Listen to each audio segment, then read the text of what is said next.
I am a degenerate poker player living in Las Vegas, gambling, and enjoying life as much as possible.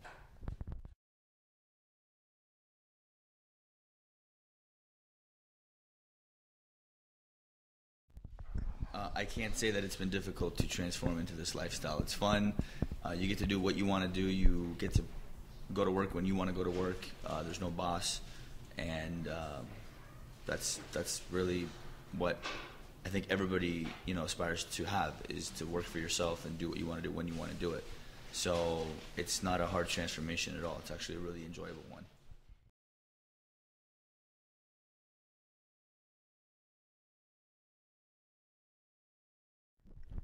I think that it wasn't just that tournament that helped with future tournaments. I think that anytime you play poker in any tournament or any live game or whatever, you learn every single time you play. And so yes, I learned a lot from last year. I was very patient, and a lot of times where it was a close decision whether or not to move in or fold, I leaned towards folding because I just wanted to survive and get as deep as I could.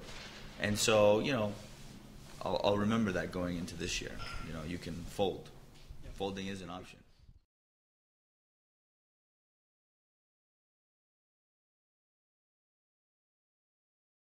I just want to play as good as I can and do as well as I can. I want to have a deep run. I want to play good, and I don't care what the outcome is. As long as I play good, I'm happy. Yesterday I made a couple of bad plays which I wasn't happy with, and as long as I play good, I don't care what happens.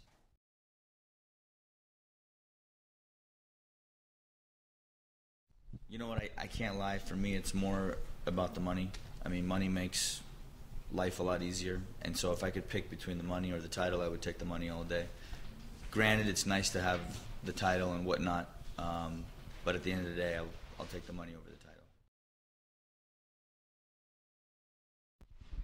title. That's a different situation, but if you said you can have $8 million or be world champion, I would take the $8 million all day.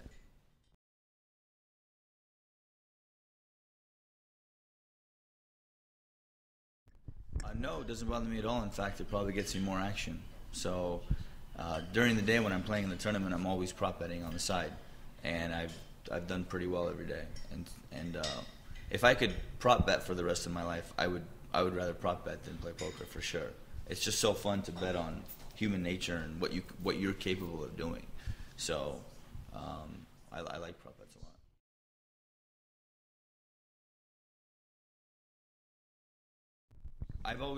I've been a gambler, so I started betting on the side and whatnot, and then some people came to us and said, you guys should have a TV show where you walk around and make bets on everything. Phil and I were like, okay, you don't have to twist our arm, and they made it happen, and that was it. It was called I Bet You, and it was on for 3 seasons. 2 seasons, 1 season didn't air, and then since then I've been kind of known as the prop betting guy, and yeah, I'll make a bet on anything.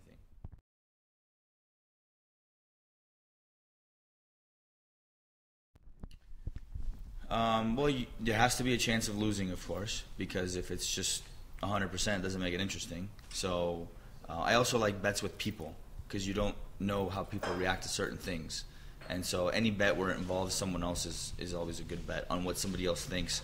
I don't know if you've ever heard of the game Lodden Thinks, but that's one of my favorite games that Phil and I created about 1.5 years ago, 2 years ago. And it's great to bet on what somebody else thinks of any random question. You can be anywhere, you don't need any props, you just come up with any random question and you just bet on what somebody else thinks. So it's really about reading that person. And so that's always fun.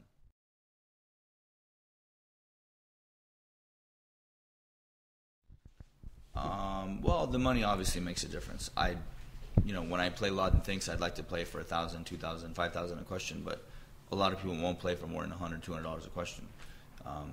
But also winning is fun, and beating your friends is even more fun. And so when I play with my friends, it's really more about punishing them versus the money. Well, it all depends on how confident you are on something. Yesterday, I made a prop bet with a guy.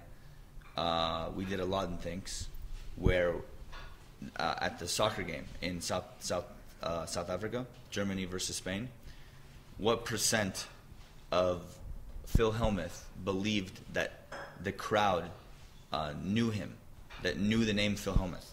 So the bet was, what percent of the audience of the crowd at the stadium do you think know the name Phil Hellmuth? And he said something around 6 or 7%. And I thought that was low because poker is really popular in Germany. And then I offered the guy a bet on the real answer. What would Phil Hellmuth actually think? And the line was 20%. And I took the over, and we bet a decent amount of money. And so I texted Phil Hellmuth and I said, what percent of you believes? What do you think the percent of the crowd at the stadium knows who you are? And his answer was 27%. So I won that bet. That was kind of nice.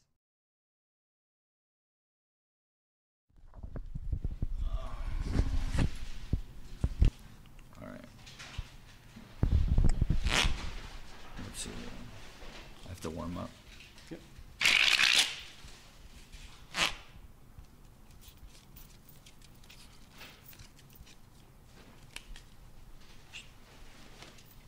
All right.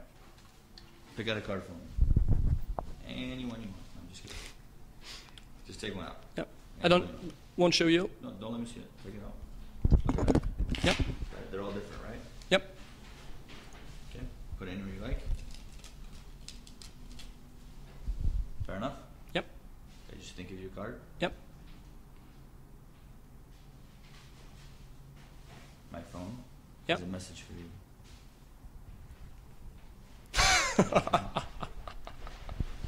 This is your deck? Yeah. There you go. Awesome. Thank you, sir. Thanks a lot, Antonio. Pleasure.